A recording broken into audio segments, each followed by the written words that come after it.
What's up, everybody? Welcome back to another episode of the Arnies. We are two guys who are friends, brothers, cousins, lovers, and I guess every other related thing possible with nothing better to do. I'm Matt Johnson, and I'd be dragonless for sure. And I'm Austin Terry, and King's Landing just seems like the worst place to live in Westeros. Without question. I mean, I don't know. If you're not in any power, you can't live here. Go anywhere else. Just have spoiled man-children running through the streets and cutting your genitals off. I don't know if we're going to get to that later when it comes to the gore of this show, but basically all of it was either let's show a penis getting cut off or let's show a pregnancy literally as the baby is coming out. I think maybe they could have cut back on a little bit of that. Ugh, golly. But I mean, if you're talking about full frontal nudity, obviously, baby, we're back in Westeros. On today's show, we are finally talking about the first in a seemingly long line of Game of Thrones spin-off projects with the first season of House of the Dragon. But first, since we've never actually talked about the world of Ice and Fire on our podcast, Austin, what do you think your role would be in this world? Obviously, it could be like in the timeline of Game of Thrones. If you want to be further down the line, maybe it could be more in the past, like House of the Dragon. I mean, where do you think you would be in society here? Yeah, I'll give you two options, and I'll give you one in each timeline. I think in the past in House of the Dragon, I think I would try to be a dragon keeper. Seems like a pretty peaceful role. You're pretty valued in the houses there. Seems like you might be a little safe.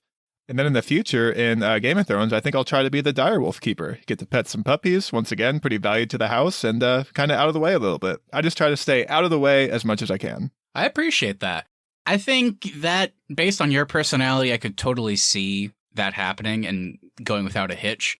Knowing myself, I'm curious if you'll agree, I would earnestly try and do that as well, but I would somehow find my way into trouble. I think I would be more suited to be the cupbearer, as we keep hearing about in the House of the Dragon show. I would just be the person going around filling all the people in power's cups, which means technically, I guess if I'm the cupbearer, I have ties to some of these people, but eventually I'm going to see like a great little inn, if you will, to like somebody, there's going to be like a weird silence during the meeting, and I'm going to throw in like a classic joke or something, and it's going to upset the wrong person, and they're either going to kill me or more likely exile me to the wall, which ties into what you said, Austin, which mean cut forward to Game of Thrones. I'm now at the wall. I've been exiled. I journeyed beyond the wall, was killed by a White Walker, and now in the time of Game of Thrones, I am a White Walker going to kill Daenerys Targaryen. So it all comes together, truly. Yeah, I think actually knowing your personality, you might be in more danger as the cupbearer, because I could see you getting into the wine a little bit and then showing up a little drunk to work.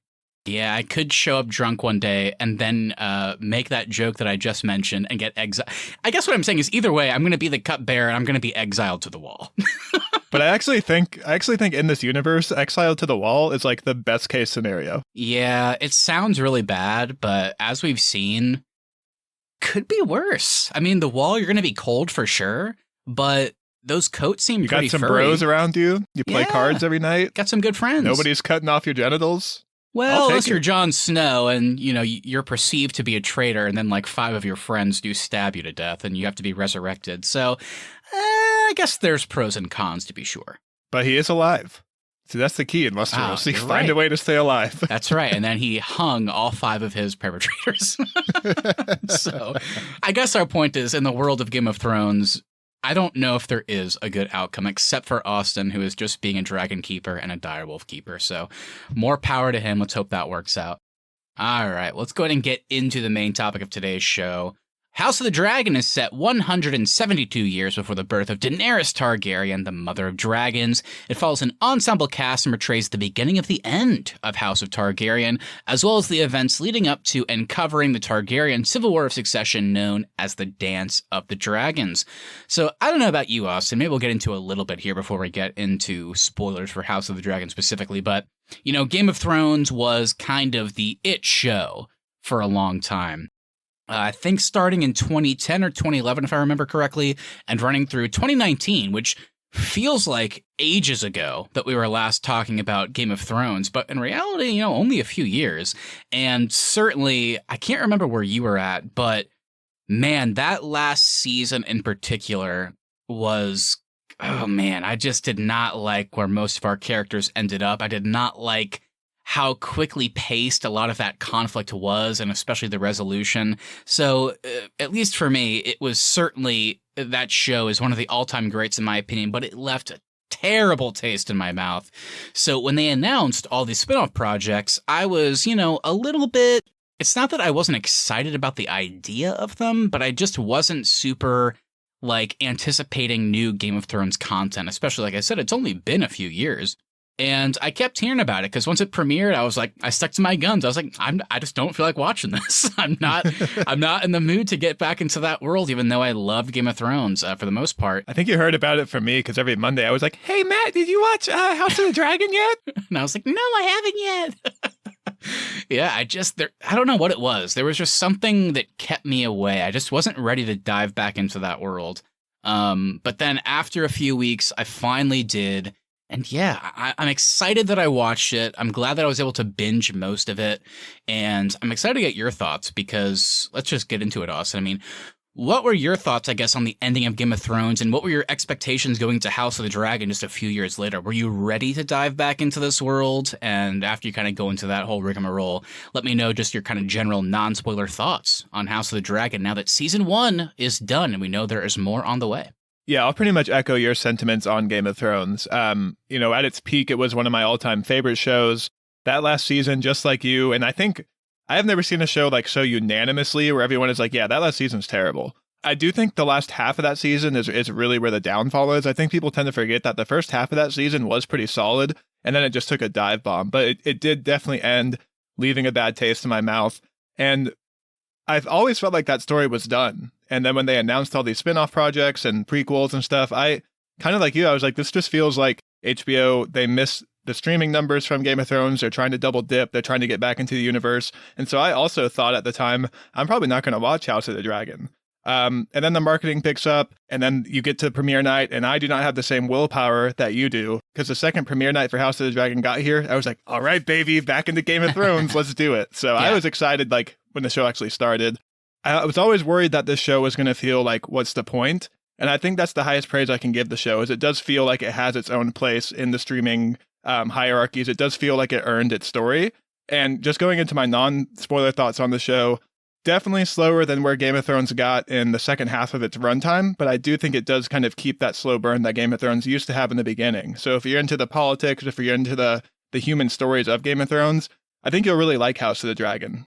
If you're somebody that really liked the action and the combat in Game of Thrones, at least in this first season, that's not really in House of the Dragon, so you might be disappointed there. I always found the politics in Game of Thrones more interesting than the actual action stuff, so I was really happy they kind of returned to their roots in a way. I think all the performances are great. I think where it ends, it definitely does set up for more seasons, and I am very excited about the future.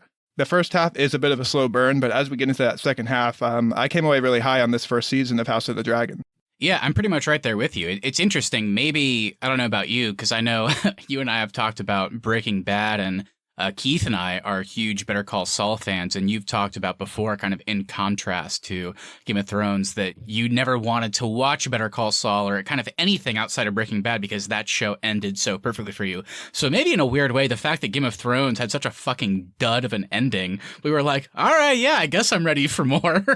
I'll check it out. Can't be worse than that, I guess. Yeah. So maybe it worked out, because I'll tell you what, I think by the time I started watching House of the Dragon, maybe 6 or 7 episodes were out already, and that was a really good binge. I'll tell you what, I had a great time going through that, just kind of plowing through it, and I think I completely agree with you. It is pretty reminiscent of the first season of Game of Thrones.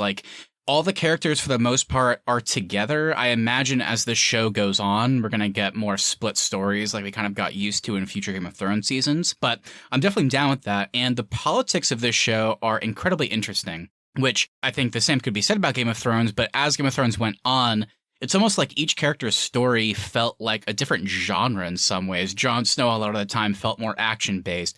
I think a lot of Sansa's stories was more about revenge. Arya, at very weird times, it was almost like weird sci-fi. She's going to the house of the many-faced men or whatever, and it's like a thriller at times. It was like, okay, so each character kind of gives you a different flavor, which was always cool. But so far with this, it's very political focus and kind of just that ramp up to what is clearly going to be an explosion where all these characters are going to fracture. And in that sense, the tension built very well in a way that I was very impressed by. There's a sense of foreboding in this show that's just done so well. Yeah, and that's a great time to bring it up. I think, without spoiling anything, I think at this point, people have either watched the show or at least know that in contrast to something like Game of Thrones, there are a lot of time jumps throughout this 10-episode first season. And I think that foreboding nature builds so well because of the time jumps. So that's one of the positives. But for me, where the negatives of the show come in are also the time jumps. I think those time jumps work in a lot of ways, but they also kind of fail the character development in a lot of ways. Like whenever we would like skip several years and we would return and I would watch a full episode, and once the credits started rolling, I was like, okay, I went with an open mind, but man, it really feels like they skipped over some very important character moments. Like they mentioned some things that happened, but I think we really needed to see some of those things because I'm not very adhered to some of these characters. And like, I'll try not to bring up Game of Thrones too many times when we get to like the spoiler section, but in that show, because we spent so much time with a huge ensemble cast of characters with like over like a short period of time, I got to know them pretty well, pretty quickly. And even when I didn't like them, I was still interested in their stories. Whereas here, we skip so much time, a lot of these important side characters I felt like I didn't know at all or just didn't really care about. So I was still interested in the story like you said, but I think that's probably my main negative is just that there's a lot of little story bits and pieces here and there and a lot of the character development that didn't work because they were skipping so much time so quickly. That being said, I am excited for the future and, you know, what they keep doing, so I still thought the writing was strong enough overall. Yeah, I totally see your point on the time jumps. And I'll also call out there, too, that because of the time jumps, at some points they do have to change actors and actresses. And that can be a little jarring, too, in this story because you make it attached to one actress's style and then there's a new actress coming in. So I totally get why that was jarring. What I really tried to do while watching this show is compare this first season of House of the Dragon to the first season of Game of Thrones. And for me, I actually think I would say House of the Dragon had a better first season than Game of Thrones did. It could be getting a lot of credit there because I'm already into the Game of Thrones world and kind of understand how things work. And so it didn't really have to do that heavy lifting that Game of Thrones had to do. But there was always some jarring stuff too with Game of Thrones. Like I think people forget that in the first season, they didn't have the budget for like big battles or anything. So there would always be these weird cuts where like a huge event would happen. And then you would have some guy going like, oh, crazy battle back there. And we never got to see it. So I think Game of Thrones had those same issues that House of the Dragon does with their time jumps. And I actually thought House of the Dragon made it flow a little bit more smoothly without having to like, it did address things that we didn't see on screen, but it didn't feel as jarring because it wasn't like characters walking away from a battle that I didn't see. Yeah, that's definitely fair. I have not seen the first season of Game of Thrones in several years, so I can't speak to that, but as you talk about it, that certainly does ring some bells. So not perfect for sure. And even though I had a lot of problems with this season, I don't know, there's still something about it, like the way it kind of all came together by the end, I still felt satisfied. So it's just one of those things where I was like, okay, there were some holes here and there, but I still certainly enjoyed my time watching this, and it was a very solid first season. And I think if you're someone that has never seen Game of Thrones at all, I would actually recommend watch this first season of House of the Dragon. And if you like it, then go watch Game of Thrones. Because if you'll know by the end of House of the Dragon if Game of Thrones is going to be for you. Yeah, that might be fair. All right, well, I don't know if there's much more we can talk about here without spoiling it. And I'm sure most people listening out there, you've either, you know, you don't care, or you've probably seen the show because I think House of the Dragon, like Game of Thrones, is one of the most watched shows. So let's just go ahead and get into spoilers. Austin and I clearly both recommend this show. So without further ado, let's get into it because I think we're both going to have a lot to say here. I'm excited. Ba, ba, ba, ba, ba, ba. Wow, beautiful.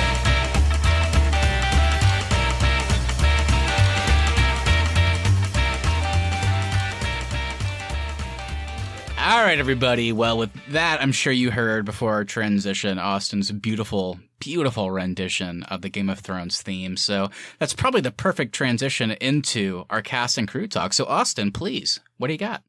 All right. So House of the Dragon is created by Ryan Condal and, of course, George R.R. Martin.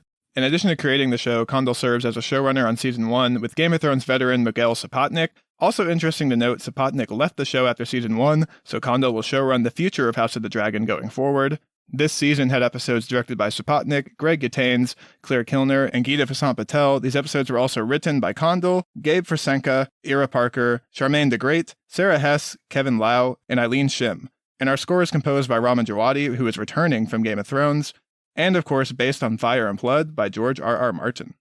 It only makes sense with a Game of Thrones spinoff that the crew part is just as long as the cast I'm about to read. So, of course, here we go. Let's get into it. We have Paddy Considine as Viserys Targaryen, Matt Smith as Daemon Targaryen, Emma D'Arcy as Rhaenyra Targaryen, Millie Alcock as the young Rhaenyra, Olivia Cook as Alicent Hightower, Emily Carey as young Alicent, Steve Toussaint as Lord Corlys Velaryon, Eve Best as Rhaenys Targaryen, Fabian Frankel as Kristen Cole, Matthew Needham as Larys Strong, Harry Collette as Jacaerys Velaryon, Tom Glenn Carney as Aegon Targaryen, the second of his name, Ewan Mitchell as Aemon Targaryen, Fia Sabin as Helena Targaryen, and of course we have Rhys Ifans as Otto Hightower. Whew, so a lot of people there, Austin, between the cast and crew. Is there anybody specifically that you feel like we should call out for either a positive or negative reason? Yeah, I have two major standouts for me. The first one is Millie Alcock as young Rhaenyra. I thought this actress was fantastic and really had that like childlike wonder about her as Rhaenyra. And then as she kind of aged into her role, became a lot more serious. And you really understood like her struggle with what she's battling as a kid, born into this crown and this crazy like dynasty. And then my other standout is Matt Smith as Daemon Targaryen. I thought this guy killed it in this show, especially coming off of Morbius. I'm happy I got to spend a lot more time with him in this show. Thought he was incredible. This guy has like the best like knowing glare about him when he can just totally tell when people are lying, or like he's really good at sussing out bullshit. He's also a character that like he does all these despicable things on screen, but largely because of Matt Smith's performance, I still found myself rooting for this guy at the end of the day. So yeah, I thought these two were for sure standouts in the show. Yeah, I'm curious. Whenever you mentioned it earlier in the non-spoiler, it resonated with me. But Millie Alcock, I thought, was so fantastic as Rhaenyra. And I thought Emma D'Arcy was great as well. It just, I don't know, I felt like because she had to play the character second, it almost felt like she was shortchanged a little bit, and there wasn't a good transition between those two. So I thought both were great, but Millie Alcock, I think, also super stood out to me. I thought she was so fantastic. And I agree with everybody you called out. I think the only other people I would shout out as well, just real quick, is I think Miguel Sapochnik. He's directed some of my favorite Game of Thrones episodes, and I think the ones that he did here, obviously he had show writing duties as well, but he had directed several episodes, and I thought he did a great job. He just has a great eye. And the way his episodes flow and just the way they look is always super spectacular, in my opinion. Ramin Djawadi, one of my favorite composers. I mean, yes. Am I disappointed that this show just reused the Game of Thrones theme for its opening? A little bit. I think that was kind of an easy cop-out, but that doesn't change the fact that throughout each episode, all those new tracks that he did, I mean, they hit pretty hard, so shout out to him. And if I was going to have to shout out one person from the cast, I mean, everybody I listed here I think is great. And there's several people I didn't list here just because if I had to list others, like it just would have gotten like way too crowded. I didn't want to read for 5 minutes straight. Everybody saw it in this show, but I don't know. Maybe I'm crazy for saying this, but there's something about this guy. There's something about him. I think we're going to see this guy going forward, but Ewan Mitchell as Prince Aemon Targaryen. He's a little fucker, but I love this guy. We only got to see him, I think, in episodes 8, 9, and 10. But he just has a presence to him. And does it make sense that he's supposed to be like 17 and he looks 35? No, it doesn't really make too much sense, even though I think in real life that guy's only 25 and he is younger than the actor that plays his older brother Aegon, but he just looks so old. So it's one of those weird things. But in terms of his performance, I mean, I'm scared of this guy. And like, I love the fact that in the earlier episodes, he was played by the youngest kid of the group, kind of like the runt of the litter, the one that didn't have a dragon. And then he just gets the biggest dragon, and then he gets a growth spurt, and he's good at fighting. And I was just scared of him for the end of the season. I like this guy a lot. I'm totally with you on being scared of Aemond. I also, though, there was something about him where I was also hoping like, oh, maybe he's going to ally himself with Rhaenyra's children, because he just seems so smart and like above the bullshit. But then when they first come back to King's Landing after being at Dragonstone for so long, and he's like, hello, cousins, did you come to chain? I was like, oh, he's going to kill these kids. Whenever he was a kid, he was the one that ended the conflict between Alicent and Rhaenyra, whenever he was like, it's okay, mother, I may have lost an eye, but I gained a dragon. And even I was like, even though he was the aggressor, I was kind of like, okay, that was a pretty cool line. But then in the cut to the last episode, and he at Storm's End, he's like, all right, cousin / nephew / half brother, whatever you are to me. He's like, take out your own eye, 'cause you took mine. And it's like, okay, I guess he got older and changed his mind. So, you kind of have to, I guess, just forget about some of those dumb things. Well, I think Eamon is very good at sussing out when he has the upper hand. And so I think when he was a kid, he just kind of knew he was not going to win that battle. But I like the idea that he held on to that grudge for so long and he just waited for his moment to strike. He's kind of like a serpent. Yeah, for sure. I love that he wants to be king. He's the only one that wants it, but he's not going to get it. We'll talk about him more later because I think he's a great character. And I thought he had a good point, too. And he's like, I'm the only one actually putting an effort to be a good king, to understand the history, and I'm the one that's not going to get handed the throne. For sure. All right, well, you know what Asa and I think of House of the Dragon, so let's see what everybody else has to say. So House of the Dragon currently holds an approval rating of 86% over on Rotten Tomatoes. The website's critical consensus is, covering an era of tenuous peace with ferociousness, albeit abbreviated focus, House of the Dragon is an impressive prequel that exemplifies the court intrigue that distinguished its predecessor. Praise went toward the character development, writing, score, and performances, particularly for Considine, Smith, Darcy, and Cook. And then there were some criticisms, though, for the pacing, how some of the time jumps skipped over seemingly important character moments, and the lighting in some scenes. I know that last critique is something that definitely plagued Game of Thrones in general, particularly the last season. So weird they didn't learn from this. I know, dude. I have to say, as much as I enjoyed the show, it's just... I almost feel bad for saying it, but there are scenes that are just impossible to understand or see what's going on because of some of the choices. So it's just annoying. The creators had a statement where they're we wanted it to be realistic with the lighting, and it's that doesn't do anything for the story though. I can't see. If I can't see what's happening, how am I going to know what's going on and what's realistic or not? I know. Just goofy. Anything else in there that you want to call it before we move on? I think for the most part, it sounds like you and I are kind of in line with most of those points. I can see the point where the time jumps are jarring. I still don't think that's a negative for the show. I don't know how else they tell this story without time jumps, unless they want this entire story that they did very effectively in 10 episodes. Unless people want that to be 4 seasons. I don't know how you do the story without time jumps. And I'm okay with it too, because from what I've heard, George R. R. Martin and kind of the team have said they want this entire show to be no more than 4 seasons. And I kind of like that idea, because if this was going to go 8 like Game of Thrones, I just don't know if there's enough content there, and I don't know if the interest would kind of carry over for that long. So if you want to do 4 seasons, I like that this first one was kind of just the setup to everything, the setup to the conflict of the Civil War for Succession. So if you're going to do that, then you have to do all these time jumps. And if they stick to that 4-season thing, it sounds like 2 through 4 are going to be about this huge conflict with limited, time skipping, which... if that's the case, then I'm fine that this first season had it. So, we'll see how it plays out in the long term. Kind of moving from that point, let's go ahead and just get into our freeform discussion here. This is just the kind of our bulk of the show, where Austin and I brought several points that we felt like deserved more time. So I know, Austin, you probably had some jumping off points there. So just with a general opening, anything we haven't mentioned, where do you want to start this? Let's talk about George R. R. Martin's involvement. I think this show really proved how important his source material is for Game of Thrones content, because they had his little history book that he wrote to go off of for the show. And we saw with Game of Thrones, when they got past the books and had to kind of come up with their own story, it didn't work. So I think it's really important that we had, 1, George R. R. Martin's blessing to make this show, and 2, we actually had his source material to pull from as inspiration, as stuff to follow for the show.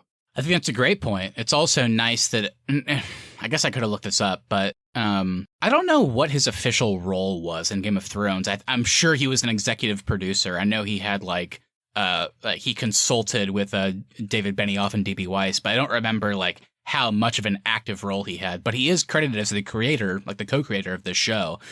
So to your point, maybe, as much as we want him to fucking finish the Game of Thrones books, which he announced, I'm 75% of the way done with Winds of Winter. It's we'll see, dude. You keep telling us that. It's been over a decade. I do like having him aboard. He just, he knows these characters so well. And to your point, the fact that Fire and Blood is kind of less of an actual book, so to speak, and it's more of an actual just recounting. It's more of history. Open for interpretation, from what I understand. Yeah, which is cool, and I like that. I like having him there to help tell the story. It makes more sense that way, and I like that they're taking a history book as kind of the source material and then adapting it into how do you say it? I guess just like they're adapting it into an actual telling of that history, because like the history book itself is like you said, open to interpretation, but this they're actually telling us and showing us what really happened. So it's kind of cool, and I like that he's involved. And it's also, to your point, it's nice to know that there's never going to be a point in this show specifically that we're going to run out of like George R. R. Martin source material. It's nice that the whole way through he'll be involved to some degree. So that's probably important, just based on how Game of Thrones ended. There's a really interesting sense of exploration in this show too, because we're seeing all this stuff that we saw referenced for 7-8 years, whatever it was in Game of Thrones. So like having that little bit of that context and getting to see it play out is really exciting. And I kind of like that. Really, the only through line here, like the only like direct reference at least I caught that they make to Game of Thrones itself is just the prophecy that Viserys shares with Rhaenyra. Like everything else, I felt like this show kind of stands on its own. And I like that they didn't try to connect it too much to what we saw in Game of Thrones.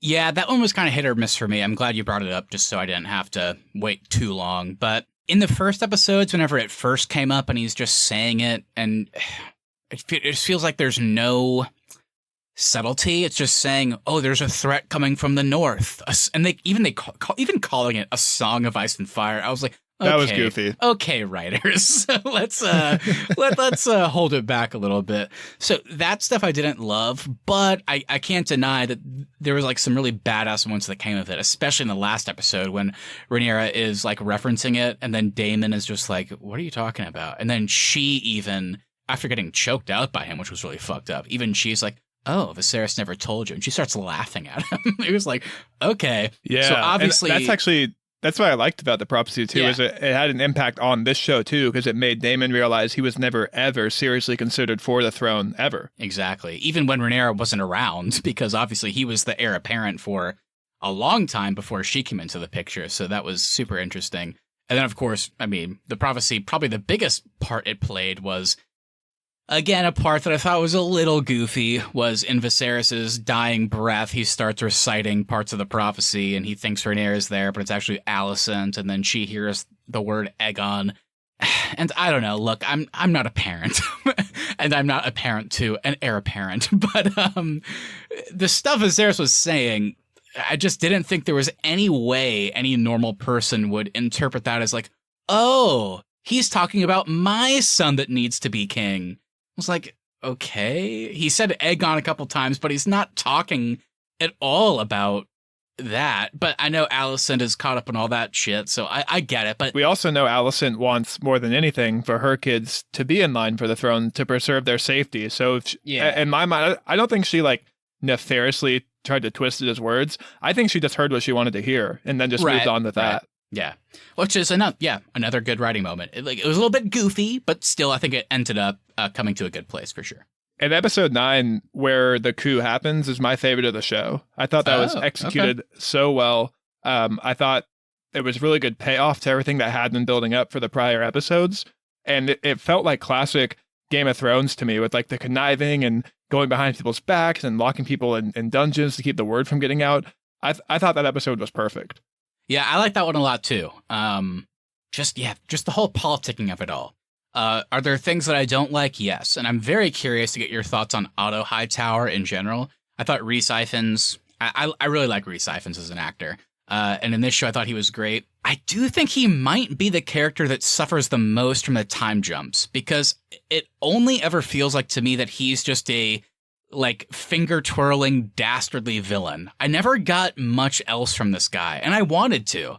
And I feel like they tried to squeeze in some moments here and there to humanize him, but I just never felt it. He always feels like a villain. And even Littlefinger in Game of Thrones has those moments where you realize, oh, here's his origin, here's his backstory, here's what pushed him into this weird position of trying to finagle his way and like politic and do all that shit. I never got any of that from Otto Hightower. So that's my only issue with episode 9 and kind of his character in general. I mean, did you have any thoughts on that now that I'm bringing him up? Because he is, I would say, another one. If I'm talking about the time jumps, I guess being my main negative of the show, in some cases, not all, he might be like the biggest casualty in my eyes.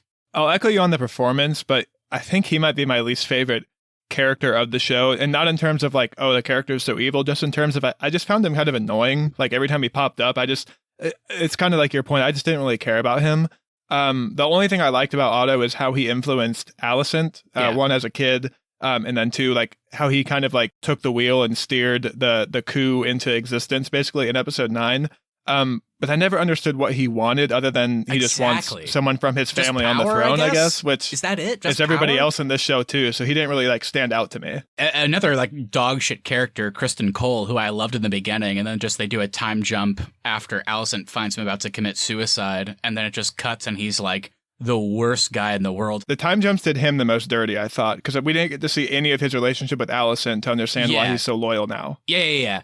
They did him dirty for sure, but at least you knew his motivation, as fucked up as it was. He's just like, I got spurned by the love of my life, Rhaenyra Targaryen. So at least there was that. But like to your point, like contrasting that with Otto, I was like, is power it? Is that all we want? I don't know. So at least there was something. All right, so we're talking about some of our favorite characters and just our favorite character moments here. We've already talked about Rhaenyra and Alicent a lot, but let's just kind of get into them more in depth here, because they're kind of, I don't know, I think I would call them the two main characters of the show. Certainly our main kind of POV characters. So what do you want to talk about, Austin? Where do you want to start with them? Should we start with them younger and kind of just their journey through the show? I mean, or should we just start with like some of our favorite Rhaenyra and Alicent moments? Let's talk about, I think Alicent is one of the most dangerous people in this show. And my reason for that is she's a morally challenged character who thinks she's a good person. So she thinks everything she's doing is the right thing. She thinks she's always in the right. And I think that makes her extremely dangerous because she has no room to really compromise on her beliefs because she thinks she's like the most perfect person in this show and everything she's doing is for the betterment of the crown and the betterment of the realm. So I wanted to get your thoughts on that. Yeah, I don't like the pushback to Alicent's character I've seen out there. A lot of people are saying that they don't like her. And to that I say, go for it. You're allowed to not like the character, of course. But I've seen a lot of people criticize the writing. And I have to say, I think Alicent is an incredibly compelling character. I think you can even look again to Austin's favorite episode of the season, episode 9, where she confronts Otto, her father, and basically acknowledges that, like, all these choices that she thought she was making, she was either gaslit or just pushed by her father to do it. And she was a fucking kid. So it's like everything that ended up happening is because he pushed her to do it when she thought she was doing the nice thing by comforting Viserys when his wife and unborn son had just died. In reality, that was just him trying to vie for power. So I love the writing for her character. Obviously, I hate a lot of the things she does because a lot of it doesn't make sense, but I understand still why she's doing it, if that makes sense in a weird way. So I think she's an incredibly compelling character, and I think Emily Carey and definitely Olivia Cook do a great job portraying that. Yeah, I really like this character in terms of everything that we're talking about. I thought the performance is great. I think the writing is fantastic for this character, and I like her interactions with everybody on the show. I think her interactions with Viserys is really interesting because she was forced into this marriage, and then at some point it seems like she does care for him, and then other points it's like she's just waiting for him to die. I really love how hard she fights for her kids and how much she is very aware of their own mortality as soon as Viserys does die, and how there is going to be this vying for power of the throne. So I think Alicent is one of the most interesting characters in this show. That being said, I personally don't like the character itself, but I found it very compelling to watch play out on screen. Yeah, I'm definitely not on her side. As where things stand, I think I would more align with the blacks as opposed to the greens as the conflict kind of lays out, as I have come to learn. But I would too, but I think the show wants you to as well. At this point, but I'm very curious. I think that's probably going to not necessarily change, but just I'll get more conflicted about going forward. But yeah, I definitely like where you're coming from. I like her interactions with all her children, even when they're despicable. I mean, she chastises Aegon for raping a handmaiden and then serving the same tea, I don't know what you would call it, but the tea that Viserys serves to Rhaenyra. Contraceptive tea. Right. And that's the same thing that Alicent hears about. And it's like the thing that she fixates on, the thing that she allows their friendship to deteriorate from. But then years later, she serves the same tea to the same, the handmaiden that Aegon raped. And then still, flash forward to Aegon about to become king. He's like, do you love me? She's like, You imbecile. Of course. So it's like she's just so deluded. But yeah, she is fighting for her children, so it's really fucked up. I thought Aegon was going to kill her in that scene, since he didn't want to be king so badly. I thought he was going to grab that knife and kill her. I loved whenever he ascended, though. And like whenever he heard the cheers, he was like, oh, I fucking love this. And then he's like fist pumping with the sword. It was like, man, this kid fucking sucks. But you get why he would go from not wanting the power to the second he hears any type of praise. Because that's what he wanted from Viserys the whole time. He's like all about it. So pretty crazy. But yeah, Alicent, I'm with you. I think while I don't agree with what the character does, I still think it's a very well-written character. So let's move to the Rhaenyra side. I mean, probably even more of a main character in this show. Obviously, we loved Millie Alcott's performance, and we both, it sounds like we really liked Emma D'Arcy. So what do you want to talk about here? Because another character that I quite like a lot. I don't agree with a lot of the things she does, but still another, I think, relatively well-written character. Yeah, Rhaenyra's the one I'm rooting for in the show. We can't forget the despicable things she does too, though. She does abuse her power over Kristen Cole. Yeah. She has her husband killed so she can marry her uncle. So she has her own faults for sure. But somehow with the writing for the character, she's still the one I find myself rooting for the most in this show. Yeah, that's the weird thing. I think that's where I can almost root for Rhaenyra in more of a way than the Alicent side right now. And I think you're right, to your point. I think that's what the show wants us to do. Because yes, the Kristen Cole stuff, I absolutely hate Kristen Cole now. And the way his character acts is completely too far of an overcorrection with how he was treated by Rhaenyra. It's stupid that he's just a mindless killer now. But that doesn't change the fact that she did take advantage of that situation for sure, like you said. So it was like, okay, that's kind of fucked up. With the husband thing, it's interesting because after I finished the season, I did want to look up some certain things. I wanted to be careful that I didn't spoil anything from the future, but I thought you might find this interesting, Austin. But Laenor Velaryon, in the books, from what I understand, was killed in that situation that you're talking about. Either by Daemon or like orchestrated by Daemon so that Rhaenyra and Daemon could marry. But in the show, they actually faked his death so that they could achieve that same goal. And if we remember, I think episode 7 ends with Laenor and his lover escaping via boat. So it's still kind of like Rhaenyra's like, okay, did she just kill her husband to marry Daemon? I can't root for her anymore. But then it's like, oh no, she's just a fucking ally to the end. She orchestrated a way for her, homosexual husband to escape with his lover to go live a life. Oh wait, I totally missed that. So her husband's still alive? I think it might be the lighting. It was such a dark scene. I thought that was just the lover that killed her husband getting away on the boat and getting paid. The husband, they faked his death, and the husband and his lover escaped together. So the lover, as was perpetrated, I think, did not kill Laenor. They actually, I guess, either they killed someone else, or I don't know how that worked, but they both ended up escaping together to leave for either Essos or just to live somewhere where they don't have to be in this world anymore. Because Rhaenyra wanted that for him. That went way over my head. I'm even way more now on the Team Rhaenyra side of the show. Okay, great. Because I was always wondering, like, by the end, whenever Corlys and Rhaenys kind of come more to Rhaenyra's side, I was wondering if she was going to come clean. Because the reason they hated her was because they felt that she killed or orchestrated Laenor's death so she could marry Daemon. So I was wondering if they were going to bring that up, but maybe they will in the future. But I thought that was a great twist. And to your point, it's like even when these dastardly things happen, with Rhaenyra at least, they kind of go forward and show us that like there is humanity to her, especially in the last episodes, which I loved. Whenever you see the Viserys side of her, whenever like it comes to Daemon trying to orchestrate this war, and she's like, no, we have to unite the Seven Kingdoms. We have to unite the kingdoms, unite Westeros.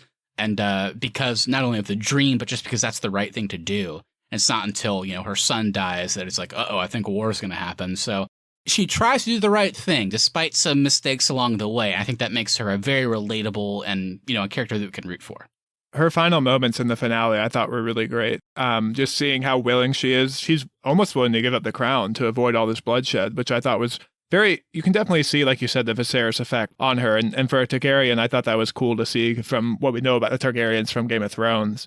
What did you think about her finally kind of involving her sons in the action and sending them out as messengers? I loved it. I thought it was a very human moment in a way, because her sons clearly felt like they needed to get involved, and she kept downplaying that and not allowing that. And I was like, okay, they're going to get involved. This could get messy. But then that scene is immediately followed up with her making them swear that they are just going to be messengers because that's all that we need to be in our position of power, and not be a warrior. And they both swear on that, which, of course, Lucerys would have died anyway, but still, that's a part of why he maybe dies. And I thought that was such a great moment. So yeah, it was weird because I feel like in a lot of pieces of media like this, whenever they get involved in like that level, children at least, like that level of war, it's like, oh, I don't know if that's a good idea. But for some reason here it worked. I thought it felt kind of earned. I liked the way they got involved here. I like the way they got involved, but I also had this sense of this is not going to go well for them, even before they left Dragonstone. And that scene when Lucerys lands and then you see Vaegor's shadow over the castle keep, it was one, just a beautiful shot, and it really shows you the size of how freaking big Aemon's dragon is. And two, that's when you're like, oh yeah, this kid's dead for sure. There's no way he's leaving this if Aemon's there. And it's interesting, this is like the early stages of a potential war, which Rhaenyra is not treating it as such yet. Like she said, until we know who our allies are, we won't start a war, which I love that line. And even Corlys Velaryon, this guy that's known war all his life, seemed to respect that too. But whenever Lucerys shows up to Storm's End to recruit the Baratheons, and he has nothing to offer, it's just, here's the message, but there's no trade, that's deemed kind of disrespectful. So it's like Aemon came, and the offers, Aemon will marry one of the Baratheon daughters. And, so Rhaenyra maybe didn't think that one through. Like, I'll send Lucerys with this message, but should he have an offer? Like, for kind of Rhaenyra just assumed, well, the Baratheons, like 20 years ago, as everybody kept saying, they promised, to bend the knee to me. But it's like, even Otto Hightower might have been right in that sense that, yeah, that was decades ago. That's stale, as he kept calling it. That's a stale oath, essentially. So maybe they should have thought that one through, because it was like he walked in the door, gave a message and nothing else, and he was like, are you serious? You have a fucking piece of paper? Great. Fuck off. Were you hoping to see the Starks in that final closing? Yes, but I think we definitely will in season 2. So it felt like kind of like a fun little tease. I thought it would be nice because we saw the Baratheons obviously neg on their oath. I thought it would be nice to see at least one family keep their oath and see what that looks like. For sure. I think it could be a good start to season 2, though, because with this ending the way it did, I mean, the cliffhanger is essentially silently Daemon telling Rhaenyra that Lucerys is dead, and probably that Aemon killed him. And she has gone from not wanting a war to now she obviously wants a war. I think season 2 could start in a good way with the Starks. And I don't know what's going to happen, so people that have read the book might know, but I'm assuming the Starks will keep their vow, because even in the Game of Thrones timeline, that's what they are known for keeping their oath. So maybe it starts and she's like going to war and the Starks will join her. So we'll see. But I have to imagine we'll see Winterfell and like the current day Starks again. So that'll be fun. I'm excited for it, but I was itching for it. I do love Winterfell, so I was hoping for it a little bit.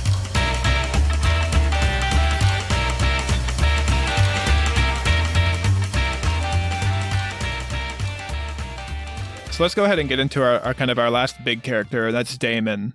We both talked about how much we love the performance from Matt Smith.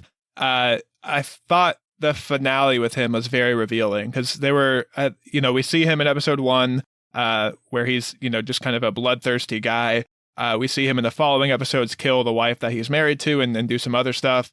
But then for the most part, he is pretty loyal to Rhaenyra, and kind of, at least for me, I kind of came around on his character. I was like, yeah, he's a fucked up guy, but he clearly has ambitions, and at least at the end of the day cares for Rhaenyra. That's what I thought going into the finale.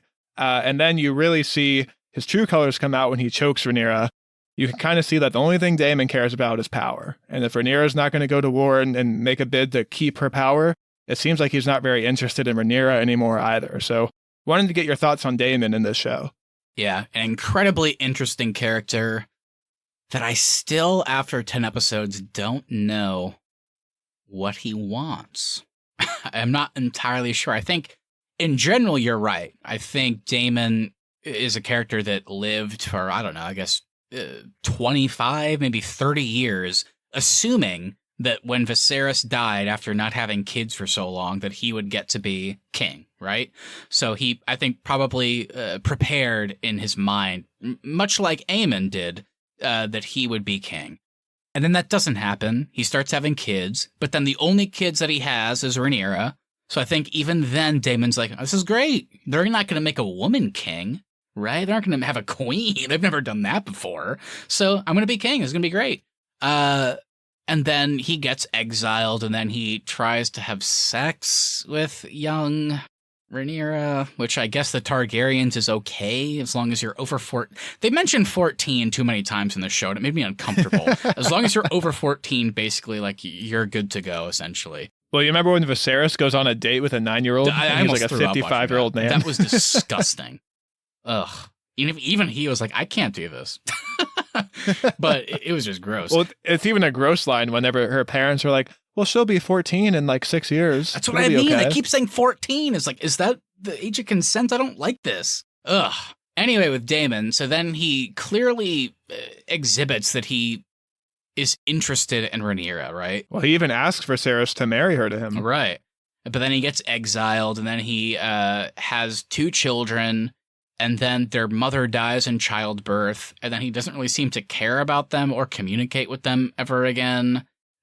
So I don't know. I guess to your point, yes, he just wants power. Whenever he eventually gets back together with Rhaenyra, he views that as his opportunity to not be king, because either it's going to be Rhaenyra or Viserys' firstborn son. It's not going to be him anymore. So if he's married to Rhaenyra, then he can at least have power.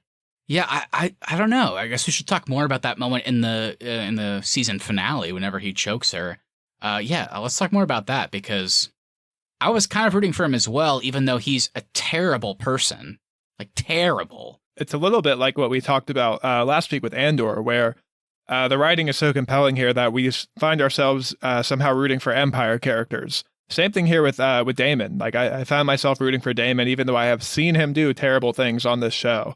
Like I said, I did think the finale for this character was very revealing, not only when he chokes her, but also when she is going through her miscarriage and screaming his name out, and he's refusing to come to her, and seizing control of the moment. I'm very nervous to see him like in control of an army, because we saw what he did when he was in control of the Night's Watch. He's a character I can't wait to see more of, but I'm just very nervous of like how depraved he's going to get. And that's where I wonder, how the writing will support that, because one of my favorite episodes of the season was Viserys walking into the throne room to support Rhaenyra whenever she's kind of proclaiming why she should still, be queen based on Viserys' past testimony. But that great scene where he, like, the crown falls off of his head when he's walking up to the throne, and Daemon helps him get to his throne, and he puts the crown back on his head. After that moment, I was like, man, I guess, Daemon just loves his brother. And maybe it goes back to some of the stuff we talked about with Aegon and Aemon, that they just wanted that love and respect from their father. Maybe that's all Daemon wanted, but I don't know. Every like a moment after that, I don't know, where he just did something like disgusting and villainous, it was like, ugh. I guess I kept asking myself, is it really just power with you? Is that all it is? And at least right now, I'm kind of with you. That's what it seems like, which is kind of uninteresting. Matt Smith always killed in the performance, but just, I have so many questions about him that, like I said, my mind is just racing when it comes to Daemon more than any other character in this show. I think it's power with him, and I think it's also a respect for the Targaryen name. I think he can't stand that the High Towers are trying to go against him right now. I think that's how he sees it. I think he also sees it as he was exiled for trying to kind of vie for the crown, and now these people are doing the same thing in his brother's absence, and no one's really holding them accountable. I think he might see it as a double standard. So I think there are some more nuances to what he wants, but I think at the end of the day, if you had to pick one word, it would be power. Yeah, I guess to end the Daemon conversation, we'll see what happens, but it seems like in his whole journey in this first season was to end up with Rhaenyra. Like, he was willing to do anything to kind of end up with her. But now that he's with her, he's still exhibiting some of those disgusting tendencies. So will that continue? Will he support her in the future? Like, will he support her to be queen so that he could be king? I mean, we don't know what's going to happen this war, because neither of us have, read the source material to that point. So I don't know. This is a character that could go truly anywhere. All I know is that I want to see him have more scenes with Aemond, because that one scene where neither of them spoke to each other after the dinner in episode 8, I think it was, where Aemond like calls out the kids as illegitimate like everybody does, and Daemon just steps in his way and like puts his hand on his sword, and Aemond's doing that weird like half smile that he always does, being a 35-year-old man, and then he just like stops smiling and walks away, and then Daemon smiles, so he's like, fucking got him. I was like, okay, we gotta get more scenes with these guys. I think that scene was awesome. I think in another life, those two would be best buds, though, too. Probably. If they wouldn't, if Daemon could have stopped getting exiled so many times, maybe they could have grown up together. Are you excited to see that big ass dragon that Daemon was trying to recruit, Vermithor? I thought that was a weird scene. I like that they called it out before that, with Daemon saying that at Dragonstone they have way more dragons than King's Landing, but they don't have dragon riders. So I liked that, and I think Rhaenyra was the one that said, yeah, we have way more dragons, but they aren't prepared for war. So obviously that prompted Daemon to go get the big dragon Vermithor, which I think was connected to like the older Jaehaerys, I think, like the grandfather from the first episode, the one that, was the elder king that eventually passed it along to Viserys. But, I mean, I just don't know what to expect. I mean, the way they set it up in this episode, with the finale, it seems like Daemon will become his rider as well. I don't know how that works with the dragons, because Daemon also has Caraxes. So can you have multiple dragons? Can you ride multiple? I don't know.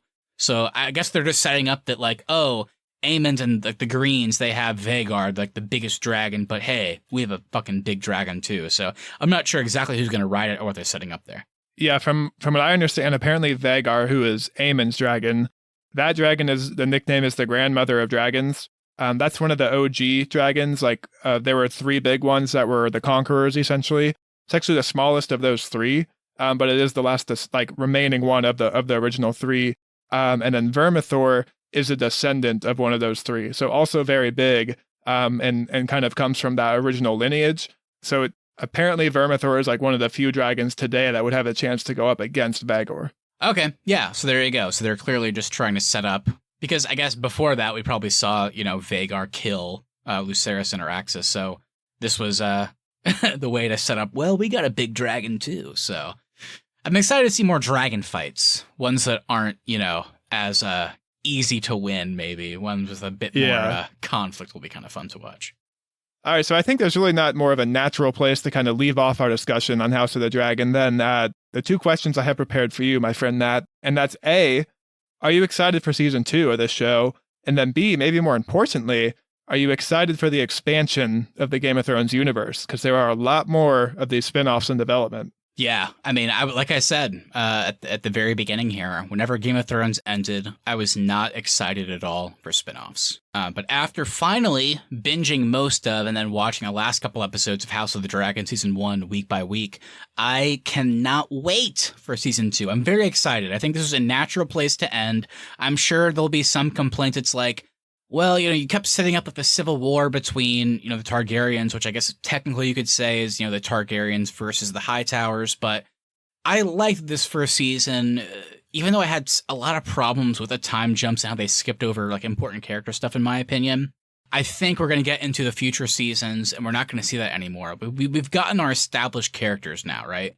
So that makes me even more excited for season 2, and where this one ends with Rhaenyra doing her damn best to not go into war. She wants to unite the kingdoms in Westeros against this future threat, against this Aegon the Conqueror's dream of a Song of Ice and Fire, which, as cheesy as it is, like, we know that will come to play in Game of Thrones with the White Walkers and all that stuff.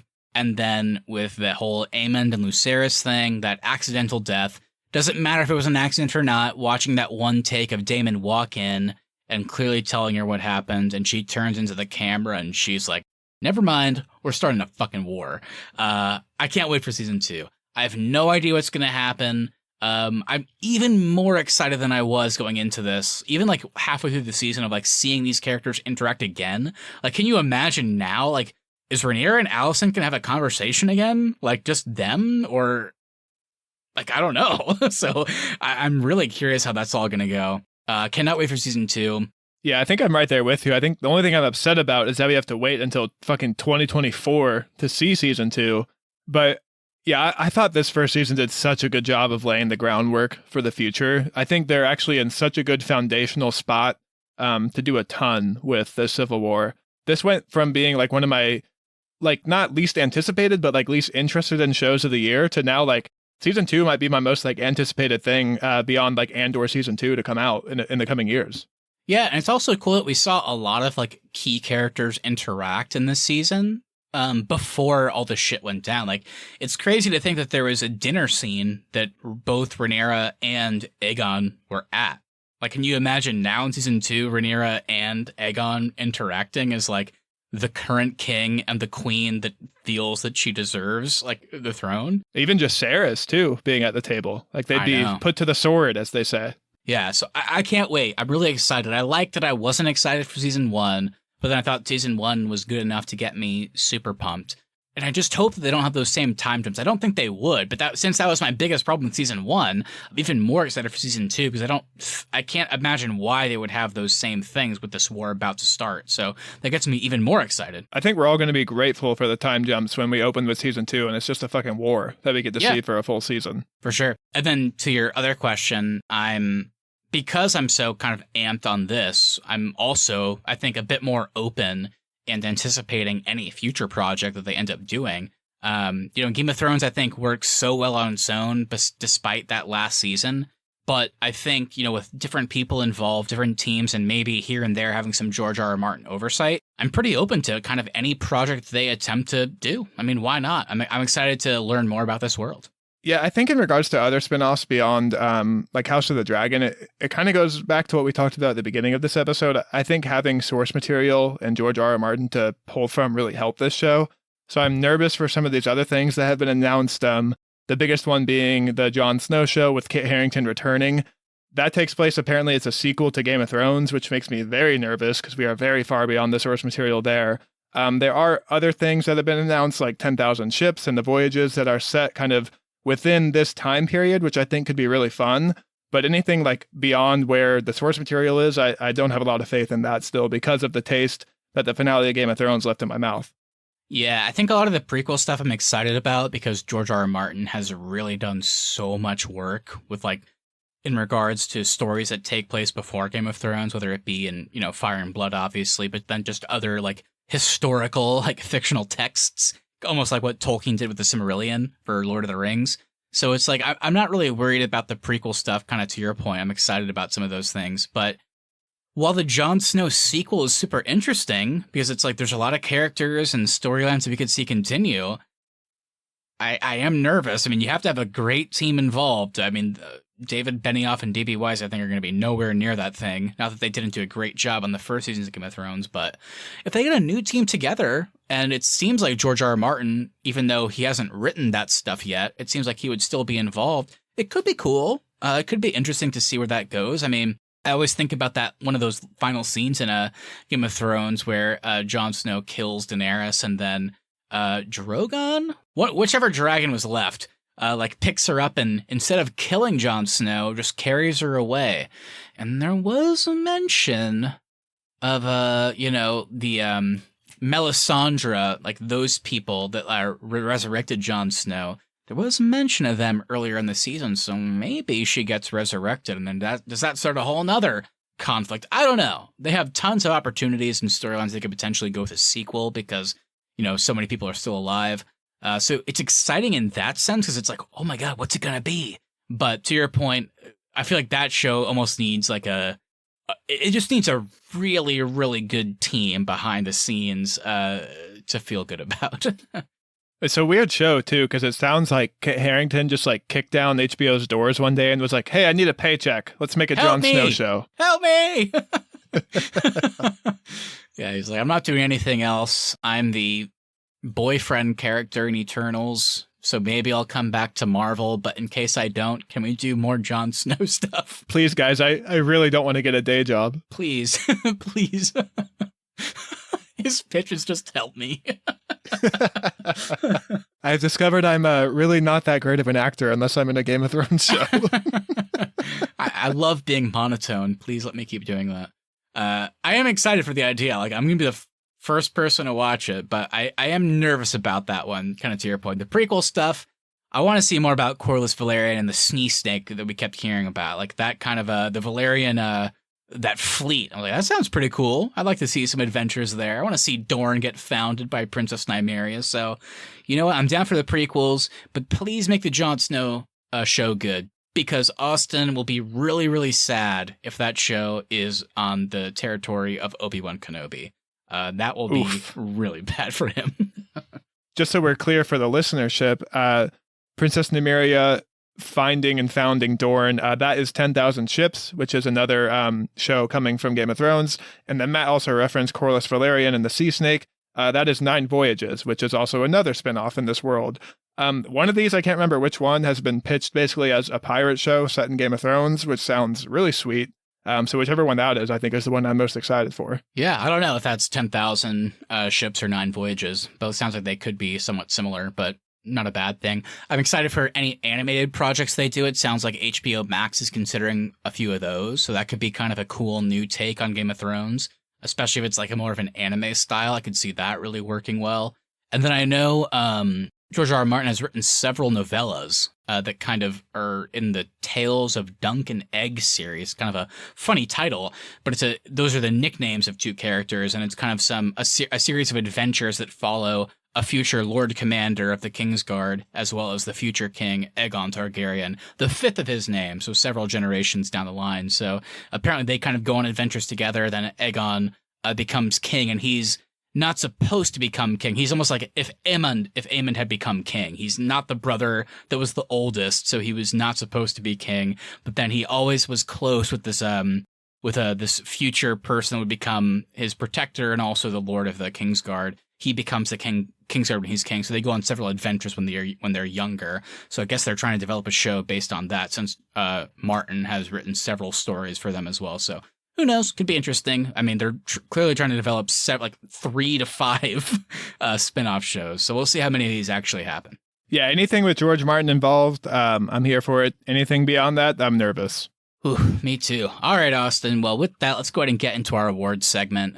Speaking of being nervous, because I'm nervous about who's going to get my award. But this is just the part of our show before we close out where we give a podcast award. It can be something negative. It could be something positive. It's just something that we think deserves specific praise. So, Austin, do you know who, what, or just whatever you want to give your award to? Yeah, I'm going to give the only award I can naturally give. It made a lot of headlines when this scene happened in the show, but I'm going to give the Feisty Footsie Man award to Lara Strong, who was very into Alicent Hightower's feet. That was mine, of course. Dang it. I think I'm going to give the Eyeglasses award to the team behind Game of Thrones and House of the Dragon, because Austin and I couldn't see a lot of what you guys were trying to present to us. So I think in the future, when you're trying to make season 2 and these spinoff shows, just make sure you turn up that lighting a little bit in the darker scenes, because if you don't, Austin and I might not know that certain characters survived or died or had a jewel in their eye. So there's definitely a gamut, it runs the range there of what we could see or not see, but we're missing important information. So please just maybe ramp that lighting up a little bit. I'm just so happy Laenor is alive. It's very nice to find out that he's just living his best life away from all this. Pleasant surprise. All right, well, with that, thank you so much, everybody, for listening. If you enjoyed this episode, make sure you hit that follow button so you never miss our upcoming content. Also, if you wouldn't mind sharing us with a friend, we really would appreciate that to continue to grow our show. Please leave us reviews as well. Even if you want to write anything, leaving us a 5-star review over on Apple Podcasts, Spotify, or wherever you get your podcasts really does help us out. At the Arnies is our social, and the Arnies.media is the website. Austin and I will be back next Tuesday to talk about the new MCU edition with Black Panther, Wakanda Forever. How are you feeling about this one?